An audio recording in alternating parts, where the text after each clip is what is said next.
Hello everyone, today in this video we will learn how to use visibility property in CSS. So let's see, आज की इस video के अंदर हम देखेंगे कि किस तरह से हम visibility property का यूज़ करेंगे CSS के अंदर। हमारे पास यहाँ पर कुछ इसकी प्रॉपर्टीज़ यानी कि कुछ वैल्यूज़ होती हैं विजिबिलिटी की, जैसे कि विजिबल, और एक दूसरी होती है इसकी हिडन, और तीसरी होती है इसके अंदर कोलैप्स। हमारे पास टोटली यहाँ पर 3 इसकी वैल्यूज़ होती हैं विजिबिलिटी की, और इसको हम देखते हैं कि किस तरह से यूज़ करेंगे।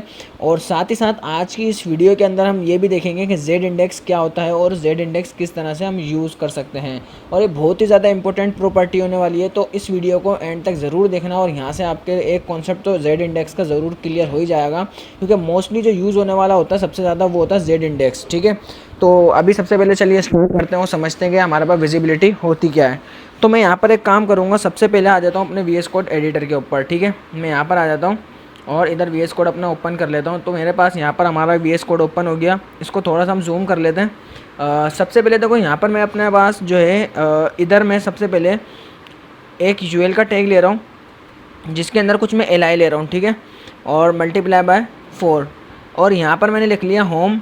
ठीक है, और सेकंड पे लिख लेते हैं अबाउट, यहाँ पर लिख लेते हैं गैलरी, यहाँ पर लिख लेते हैं कॉन्टैक्ट। ठीक है, कॉन्टैक्ट। अब यहाँ पर हमारे पास जो है सबसे पहले हम एक CSS की फ़ाइल को कनेक्ट करते हैं। यहाँ पर आया स्टाइल डॉट CSS, यहाँ पर मैंने क्या करा कि स्टाइल डॉट CSS की एक फ़ाइल बना ली और एक फ़ाइल को क्रिएट कर लेते हैं। अब सबसे पहले मैं काम करूँगा, जो मेरे पास UL है, ठीक है, जो मेरा UL है, UL की मैं बात कर रहा हूँ, जो मेरा UL है, UL के अंदर आऊँगा और इस जगह पर आकर सबसे पहले मैं क्या करूँगा, एक इसके अंदर लगाता हूँ लिस्ट स्टाइल नन करते हैं पहले तो। ठीक है, लिस्ट स्टाइल नन कर लेते हैं। और जो मेरे पास LI है, ठीक है, जो मेरा LI है, इसके अंदर आकर हम एक काम करेंगे, इसका जो बैकग्राउंड कलर है, ठीक है, इसको एक काम करते हैं, पहले डिस्प्ले इनलाइन लगाते हैं। ठीक है, पेडिंग लगा लेते हैं, और फिर मैं आपको दिखाता हूँ ये किस तरह का नज़र आ रहा है, और एक इसमें बैकग्राउंड कलर कर लेते हैं ताकि ये जो है ना बिल्कुल क्लियर नज़र आ रहा हो। ठीक है ना, ये मैंने इसको इस तरह से लगा लिया। इसको लाइव करते हैं और अभी देखना है किस तरह का नज़र आएगा बैकग्राउंड कलर लगने के बाद। तो हमारे पास देखो यहाँ पर ये कुछ इस तरह का नज़र आ रहा है, होम आ रहा है, अबाउट आ रहा है, गैलरी आ रहा है और कॉन्टैक्ट आ रहा है। ठीक है ना, अब यहाँ पर हमारे पास देखो एक होता है विजिबिलिटी, इसके ऊपर अप्लाई करते हैं। ठीक है, किस वाले के ऊपर अप्लाई करेंगे, मैं आपको इसके अंदर एक फ़र्क दिखाने वाला हूँ। गैलरी के ऊपर अप्लाई करते हैं। ठीक है, मैंने यहाँ पर क्लास ले ली गैलरी नाम की। ठीक है, क्लास ले ली गैलरी नाम की। देखो यहाँ पर मैं आके बोलूँगा कि डॉट गैलरी नाम की जो क्लास है, ठीक है, गैलरी नाम की जो क्लास है, इसकी जो विजिबिलिटी है, ठीक है, जो अब हमारी प्रॉपर्टी है, यहाँ पर देखो इसकी टोटली कितनी वैल्यूज़ आ रही है, 3 वैल्यूज़ आ रही है। एक आ रही है कोलैप्स, एक आ रही है हिडन, एंड सेकंड आ रही है विजिबल। ठीक है ना, बाय डिफ़ॉल्ट जो वैल्यूज़ होती है इसकी वो होती है विजिबल। देखो इसको लगाओ या नहीं लगाओ कुछ भी फ़र्क नहीं पड़ रहा है। यहाँ पर देख रहे हो नॉर्मल आ रहा है जैसे आ रहा था। ठीक है, अगर अच्छा मैं एक चीज़ और दिखा देता हूँ, हो सकता है आपको ऐसा लग रहा हो कि गैलरी काम नहीं कर रहा हो, भाई हो सकता है ऐसा बिल्कुल। हम यहाँ पर आके इसका बैकग्राउंड कलर रेड कर लेते हैं, चेक कर लेते हैं। देखो काम कर रहा है, भाई काम तो कर रहा है, बट ये विजिबिलिटी जो है ना, विजिबल मतलब ये डिफ़ॉल्ट वैल्यू है, ये लगाओ या नहीं लगाओ बात तो एक ही है। ठीक है ना, यहाँ पर आके मैंने लगा दिया विजिबिलिटी, सेकंड हमने लगा लिया हिडन। अभी जो हिडन है, हिडन का मतलब ये कि अब वो स्क्रीन से गायब हो गया, अब वो बिल्कुल भी स्क्रीन पर नज़र नहीं आ रहा। तो इसकी जो विजिबिलिटी है, जो दिखने वाली इसके अंदर पावर थी, वो अब जो है ख़त्म हो गई है, वो दिखना बंद हो गया। लेकिन एक चीज़ आप यहाँ पर नोट करो, जो नोट करने वाली इंपॉर्टेंट जो चीज़ है यहाँ पर, कि हमारे पास जो ये बॉक्स था, ठीक है, जो गैलरी वाला बॉक्स था, वो अपनी जगह पर मौजूद है। ठीक है, वो अपनी जगह पर मौजूद है, बट विजिबल नहीं हो रहा। ठीक है, वो नज़र नहीं आ रहा, वो अपनी जगह पर मौजूद है। भाई अगर ये इधर से गायब हो जाता, अगर ये बिल्कुल ही यहाँ से हट जाता, तो ये कॉन्टैक्ट को जो है इसकी जगह पर आ जाना चाहिए था, क्योंकि जब एक जगह एक चीज़ यहाँ पर है ही नहीं तो कॉन्टैक्ट उधर क्या कर रहा है। ठीक है, वो इसलिए यहाँ पर आया हुआ है क्योंकि यहाँ पर ये जो है ना इसकी विजिबिलिटी जो है हिडन हो गई है, मतलब है तो सही इधर, लेकिन वो विजिबल नहीं हो रहा, नज़र नहीं आ रहा। ठीक है, ये होता है विजिबिलिटी हिडन। अच्छा, अब इसकी जो आपको ऐसा लगता है कि भाई नहीं यार ये जो है ना बिल्कुल गायब हो गया और इधर कॉन्टैक्ट जो है ना आ रहा है फिर भी। ठीक है ना, तो हम एक काम करते हैं, मैं आपको दिखाता हूँ। देखो एक और प्रॉपर्टी होती है डिस्प्ले नन। अब इसको मैं हटाता हूँ। ठीक है, अपनी जगह पर वो है मौजूद। मैं बोल रहा हूँ कि वो गायब हो गया था। आप अगर ऐसा सोच रहे हो नहीं हुआ, देखो यहाँ पे मैंने लगा दिया डिस्प्ले नन। देखो अब क्या हुआ, अब वो जो है ना, अब वो है बिल्कुल ही गायब हो गया। ठीक है, अब जो है वो अपनी जगह से भी हट गया। मैं आपको यही बात बोल रहा था कि विजिबिलिटी अपनी जगह पर वो था, ठीक है, गैलरी अपनी जगह पे मौजूद था, बट ये कि वो विजिबल हिडन हो गई थी, वो नज़र नहीं आ रहा था। लेकिन अब यहाँ पर हुआ क्या है कि अब यहाँ पर जो है ना हमारे पास डिस्प्ले नन कर दिया, इससे बिल्कुल पूरा ही वो गायब हो गया। बात समझ आ रही है? बिल्कुल वो गायब हो गया। अब इसी तरह से हमारे पास जो है विजिबिलिटी विजिबल होता है। अगर हमारे पास कोई फॉर एग्जांपल विजिबल इसको करना चाह रहे हैं तो हम यहाँ पे विजिबिलिटी विजिबल कर देंगे। तो अभी तो डिस्प्ले नन लगा हुआ है, मैं यहाँ पर आगे विजिबल करूँगा तो विजिबल तो भाई वो ऑलरेडी था, इसको लगाने की ज़रूरत ही क्या है। तो ठीक है, वो ऐसी नज़र आ रहा है। बात समझ आ रही है? डिस्प्ले नन और विजिबिलिटी में फ़र्क समझ आ गया क्या होता है। विजिबिलिटी के अंदर एक दफ़ा रिपीट कर रहा हूँ, देखो विजिबिलिटी अगर मैं हिडन कर दूँ इसका मतलब है वो अपनी जगह पर है बट स्क्रीन पे विजिबल नहीं हो रहा। डिस्प्ले नन का मतलब है बिल्कुल ही जगह से वो गायब हो जाएगा। अच्छा, अब बारी है तीसरी प्रॉपर्टी कोलैप्स की। ठीक है, कोलैप्स हमारे पास जो यूज़ होता है वो होता है टेबल के अंदर। ठीक है, वो किस में यूज़ होता है? टेबल के अंदर। तो चलिए उसके लिए हम एक टेबल रेडी करते हैं। पहले तो हम फटाफट से इधर आते हैं, एक टेबल ये रेडी करूँगा। टेबल के अंदर मैं लूँगा यहाँ पर एक टीआर का टैग, टीआर के अंदर लूँगा मैं टीडी का टैग, और यहाँ पर मैं कुछ कंटेंट ऐड कर दूँगा। जैसे कि मैंने ले लिया इसके अंदर, क्या ले लें भाई, इधर नेम ले लेते हैं। ठीक है, मैंने नेम ले लिया। यहाँ पर मैं एक और टीडी बना लेता हूँ जिसके अंदर एज ले लूँगा, एक और बना लेता हूँ जिसके अंदर मैं सिटी ले लेता हूँ। ठीक है ना, अब मैं एक और टीआर बना रहा हूँ। ठीक है, जाहिर सी बात है उसके नीचे मुझे कुछ कंटेंट ऐड करना पड़ेगा, तो यहाँ पर मैंने कुछ कंटेंट ऐड कर दिया। ठीक है, जोन मार्क वगैरह करके मैंने यहाँ पर कुछ जो है कंटेंट ऐड कर दिया। तो चलो इधर आकर के देखते हैं, ये कुछ इस तरह का नज़र आ रहा है। तो अब यहाँ पर हमारे पास ये टेबल कुछ इस तरह का नज़र आ रहा है, और इस टेबल के लिए मुझे बॉर्डर लगाना पड़ेगा। ठीक है, अभी तक तो हम लोगों ने यही देखा था कि हम यहाँ पर आकर एक बॉर्डर नाम की प्रॉपर्टी लगाते हैं 1। ठीक है, जिससे ये हमारे पास इसके अंदर होगा क्या कि बॉर्डर लगकर आ जाएगा। ठीक है, इस तरह का। अब नेक्स्ट जो हमारी इससे नेक्स्ट जो वीडियो होगी उसके अंदर हम पढ़ेंगे मीडिया क्यूरीज। ठीक है, मीडिया क्यूरीज। मीडिया क्यूरी के बाद जो है हम जो है जो टॉपिक कवर करेंगे वो होगा टेबल के ऊपर। ठीक है, टेबल के ऊपर वो उसके अंदर हम ये देखेंगे कि ये जो मसला है इसको हम सोल्व करेंगे। हम बॉर्डर को जो है इस जगह पे नहीं लगाते।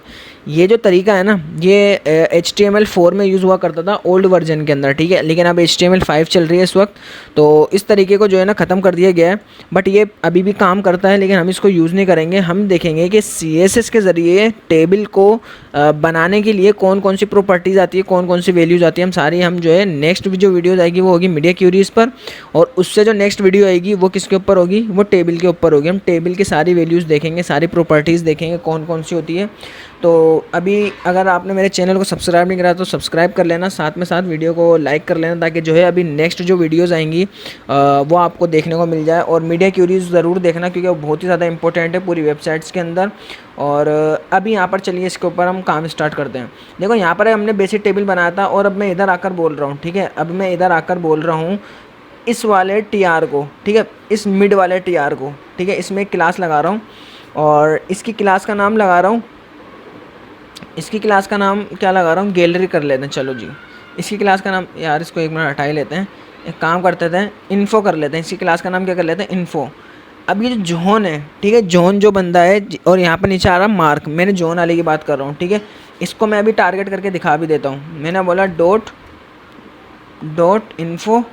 ठीक है, डॉट इन्फो। पहले तो इसमें एक बैकग्राउंड कलर करो ताकि आप लोगों को नज़र आए कि हाँ भाई ये टारगेट हो गया है। ठीक है, ये टारगेट हो गया है। अब मैं इसको क्या बोलूँगा? देखो मैंने इसको ये बोला कि विजिबिलिटी।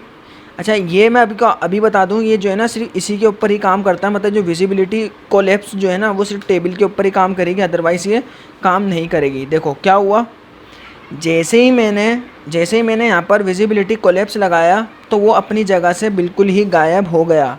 और ये जो है ना सिर्फ टेबल के ऊपर ही काम करेगा और ये कहीं भी काम नहीं करता। ठीक है, यहाँ पर मैं आके जैसे मैंने विजिबिलिटी कोलैप्स लगाया वो अपनी जगह से गायब हो गया। तो आपके जहन में एक सवाल आ रहा होगा कि यार हम यहाँ तो डिस्प्ले नन भी तो लगा सकते थे। ठीक है भाई, डिस्प्ले नन लगा लिया, हो गया गायब। भाई होगा, बिल्कुल हो जाएगा गायब, कोई मसला नहीं है। लेकिन यहाँ पर विजिबिलिटी कोलैप्स भी यही काम करेगा। मतलब अगर आपको ऐसा अगर कन्फ्यूज़ हो रहे हो ना कि यार डिस्प्ले नन भी तो ये काम कर रहा, तो कोलैप्स में और डिस्प्ले नन में क्या फ़र्क है? भाई कुछ भी फ़र्क नहीं है, दोनों सेम ही काम कर रहे हैं इस जगह पर। ठीक है, इस जगह की बात कर रहा हूँ मैं, आगे कहीं और का देखो इस जगह पे डिस्प्ले नन का कुछ और काम था, विजिबिलिटी हिडन का कुछ और काम था। बट यहाँ पर अब बारी कोलैप्स की। कोलैप्स का मतलब है कि उसने बिल्कुल ही जोन को गायब कर दिया, पूरी रो को। तो इस तरह से जो है यहाँ पर हमारे पास कोलैप्स काम कर रहा होता है, ठीक है। तो आई होप ये आप लोगों को विजिबिलिटी कोलैप्स समझ में आ गया होगा कि किस तरह से विजिबिलिटी कोलैप्स करता क्या है, कि जिसके अंदर भी हम इसको लगा देंगे, जैसे कि फॉर एग्जांपल जो मैंने यहाँ पर ये एक दफ़ा फिर से रिपीट कर रहा हूँ, जैसे कि देखो मैंने यहाँ पर जो है क्लास इन्फो लगाई हुई है, मैंने बोला पूरी रो को गायब कर देना है। तो इधर आके मैं पेज को एक बार रिलोड करता हूँ, ठीक है भाई। क्या हुआ वापसी से, सॉरी इसको कमेंट करा हुआ था, मैंने बोला विजिबिलिटी कोलैप्स, तो वो बिल्कुल ही गायब हो गया। तो आई होप ये आप लोगों को क्लियर हो गया होगा कि विजिबिलिटी कोलैप्स किस तरह से काम कर रहा है, और ये सिर्फ टेबल के ऊपर ही काम करेगा। अच्छा, अब बात करते हैं, अब हमारी बारी है जेड इंडेक्स पर जाने की, ठीक है। जेड इंडेक्स जो है बहुत ही ज़्यादा इंपॉर्टेंट प्रॉपर्टी है, इसको समझते हैं। सो यहाँ पर मैं आ गया, और इस जगह पर आने के बाद हमारे पास यहाँ पर अब बारी है जेड इंडेक्स। देखो जेड इंडेक्स को मैं थोड़ा सा डायग्राम के ज़रिए आपको समझाने की कोशिश करता हूँ। एक होता है हमारे पास वाई एक्सिस, एक होता है हमारे पास एक्स एक्सिस, और अब एक होता है हमारे पास जेड एक्सिस। देखो ये जो जेड एक्सिस होता है, मैं इस तरह से आपको एक और क्लियर करता हूँ कि करेगा क्या। मतलब इस तरह से आपने बोला ठीक है यार, वाई एक्सिस जेड एक्सिस तो होता है एक, मतलब एक्स एक्सिस वाई एक्सिस और जेड एक्सिस मान लिया ही होता है। मैं यहाँ पर एक और डायग्राम लेता हूँ। देखो यहाँ पर हमारे पास एक और यहाँ पर कुछ बॉक्स आ रहे हैं, ठीक है। अब हमारे पास सबसे लास्ट में देखो स्काई ब्लू कलर का बॉक्स आ रहा है। हम ये चाह रहे हैं कि जो लास्ट वाला जो बॉक्स है वो सबसे ऊपर आ जाए, ठीक है, या सबसे ऊपर वाइट वाला जो बॉक्स है वो सबसे पीछे चल जाए, या मिड के अंदर चल जाए, या मिड वाला निकल कर भाई टॉप पर आ जाए, या टॉप वाला जो लास्ट में चल जाए। इस तरह से इसके ऑर्डर को चेंज करना, ठीक है, इसके ऑर्डर को चेंज करना। तो ये किस तरह से करेंगे, ये करेंगे हम जेड इंडेक्स के ज़रिए। तो चलिए हम यहाँ पर आते हैं। हम यहाँ पर इसी तरह की एक डायग्राम बनाने वाले हैं, ठीक है, इसी तरह की एक डायग्राम बनाने वाले हैं। इस टेबल के नीचे मैंने बोला डॉट बॉक्स, ठीक है, डॉट बॉक्स, और डॉट बॉक्स लगाने के बाद मैं एक काम करूँगा, ये जितना भी कंटेंट है ना सबको कमेंट कर लेता हूँ, इन सबको कमेंट कर लूँगा, क्योंकि ये जो है ना मैं आपको गिटहब के ऊपर प्रोवाइड करूँगा, तो ये कोड आप लोगों के पास होना ज़रूरी है। इन सबको मैंने कमेंट कर लिया अभी के लिए। और अब मैं यहाँ पर देखो क्या बोला, मैंने बोला डॉट बॉक्स, ठीक है। इस बॉक्स के अंदर यहाँ पर मैं ऐसे 3 बॉक्स और बनाने वाला हूँ, ठीक है, 3 बॉक्स और बनाने वाला हूँ। इस जगह पर आऊँगा, यहाँ पर आकर इन सब के अंदर एक एक क्लास डिफरेंट नाम की देने वाला हूँ, ठीक है, एक एक क्लास डिफरेंट नाम की देने वाला हूँ। यहाँ पर आके मैंने बोला कि बॉक्स -1, सेकंड पर आके कर लेंगे इसको 2, यहाँ पे कर लेंगे इसको 3, ठीक है। मैंने बोला बॉक्स 1, बॉक्स 2, बॉक्स 3। इधर मैं आकर इसकी थोड़ी सी स्टाइलिंग करने वाला हूँ, ठीक है ना। मैंने बोला डॉट बॉक्स, ठीक है, डॉट बॉक्स, और अभी बात कर रहा हूँ सिर्फ बॉक्स 1 वाले की, ठीक है। इसकी जो हाइट होगी वो होगी 250 पिक्सल, और इसकी जो विड्थ होगी 250 पिक्सल, और इसके अंदर एक बैकग्राउंड कलर होगा जो कि रेड कलर का होगा, ठीक है ना। अभी इधर आते हैं बाहर, ये कुछ इस तरह का नज़र आ रहा है, ठीक है, ये कुछ इस तरह का नज़र आ रहा है। अभी इसी जैसे हमें 3 बॉक्स और बनाने पड़ेंगे। सेम बोलूँगा कि जो हमारे पास बॉक्स जो 2 है, ठीक है, डॉट बॉक्स 2, सेम स्टाइलिंग में उसके ऊपर भी अप्लाई करूँगा। तो यहाँ पर आया, इसकी हाइट को भी क्या करूँगा 250 पिक्सल, ठीक है, इसकी विड्थ भी 250 पिक्सल रखेंगे, और बैकग्राउंड कलर ब्लू। 3 के अंदर भी ये स्टाइलिंग करेंगे। 3 के अंदर आऊँगा, हाइट दे दूँगा, विड्थ दे दूँगा, बैकग्राउंड कलर ग्रीन दे दिया, और इसको क्लोज कर लिया, ठीक है ना। यहाँ पर ये तीनों चीज़ें हमने तीनों की स्टाइलिंग करी, तो ये कुछ इस तरह के नज़र आ रहे हैं, ठीक है भाई। हम एक काम करेंगे, इसको 200 करते हैं, ठीक है। जिस तरह मैंने डायग्राम में बनाया हुआ था ना, मैं उस तरह से इसको समझाने की कोशिश करूँगा कि करता क्या है ये। इसको करेंगे 150, इसको करेंगे 150। तो अभी देखो ये कुछ इस तरह का नज़र आ रहा है, ठीक है। एक रेड वाला सबसे बड़ा, फिर उसके बाद ये, उसके बाद ये। देखो अब मैं ये बोल रहा हूँ, तीनों बॉक्स को एक साथ बोल रहा हूँ। मैंने बोला डॉट बॉक्स, क्योंकि ये जो बॉक्स नाम की क्लास है, आप इधर देखो सबके अंदर है, ठीक है, या इसके अंदर भी है, इसमें भी है, इसमें भी है। ये जो बॉक्स नाम की क्लास है, मैंने बोला कि इसको आप कर दो पोजीशन एब्सोल्यूट। जैसे ही मैं पोजीशन एब्सोल्यूट करूँगा, तो ये देखो क्या हुआ, सारे तीनों बॉक्स को जैसे मैंने पोजीशन एब्सोल्यूट करा, सारे इधर आ गए, ठीक है। क्योंकि आप लोगों को ये बात पता है, अगर आप लोगों को ये बात नहीं पता है कि पोजीशन एब्सोल्यूट बॉडी के कोने से चलना स्टार्ट होता है, तो आपको मेरी पिछली वीडियोस देखनी पड़ेंगी पोजीशन वाली, वहाँ पर आपको ये चीज़ क्लियर हो जाएगी। और उस वीडियो का लिंक जो है मैं आप लोगों को आई कार्ड के ऊपर दे दूँगा, वीडियो के एंड में भी दे दूँगा, वहाँ से भी देख लेना पोजीशन के बारे में, ताकि पोजीशन आपको क्लियर हो जाए।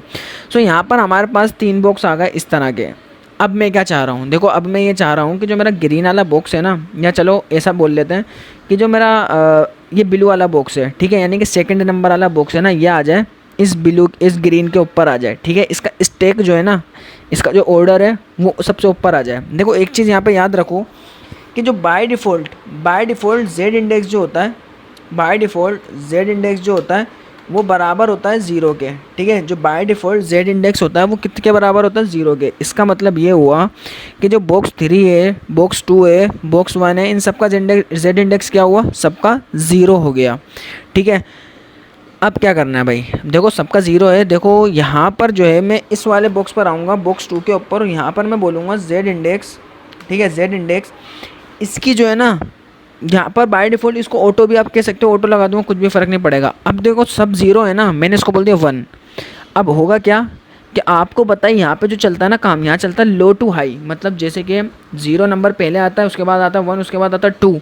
तो अब जब ये सबसे पहले क्या आएगा, सबसे पहले आ गया 1, देख रहे हो ब्लू वाला बॉक्स कहाँ पर आ गया, सबसे ऊपर आ गया, ब्लू वाला बॉक्स सबसे ऊपर आ गया। अगर आपको तो ऐसा लग रहा है कि भाई ग्रीन वाला तो है ही नहीं, गायब हो गया, नहीं भाई ग्रीन वाला है, लेकिन उसके पीछे ब्लू वाले के, भाई इस बात का प्रूफ क्या है, ठीक है भाई, 170 कर लेते हैं, सॉरी 230 कर लेते हैं, ताकि उससे बाहर की तरफ आ जाए, नज़र आ जाए आप लोगों को। बस ये देख रहे हो, वो है तो सही लेकिन उसके पीछे की तरफ है भाई, वो उसके पीछे की तरफ है। अब हम क्या, अब मैं एक चीज़ और दिखाता हूँ। अब मैं ये चाह रहा हूँ जो रेड वाला बॉक्स है ना वो आ जाए सबसे ऊपर, वो आ जाए सबसे ऊपर आ जाए। तो इस रेड वाले पर आऊँगा, तो अब जेड इंडेक्स क्या दूंगा, अब जेड इंडेक्स जैसे मैंने 1 रखी हुई थी, इसका मतलब है अगर मैं सबसे ऊपर लाना चाह रहा हूँ तो अब क्या होगा, देखो क्या होगा कि सबसे बड़ा नंबर यानी कि पहले आ जाएगा, मतलब पहले 2 आएगा, फिर बाद में 1 आएगा, फिर लास्ट में जिसको मैंने कोई जेड इंडेक्स नहीं दिया वो तो 0 था, वो 0 आ जाएगा। भाई देखो आ रहा है, ठीक है, वो अभी आ रहा है। तो इस तरह से हम यहाँ पर इसको जेड इंडेक्स दे सकते हैं। अब हो सकता है कि मैं इसको माइनस में देना चाह रहा हूँ, जैसे कि अच्छा मैं इसको जेड इंडेक्स 10 कर दूँ, आप देखो 10 कर दो, 1000 कर दो, 5000 कर दो, कोई इशू नहीं है। मतलब सबसे, अगर आप सबसे ऊपर कोई चीज़ लाना चाह रहे हो उसका नंबर सबसे ज़्यादा हाई कर दो।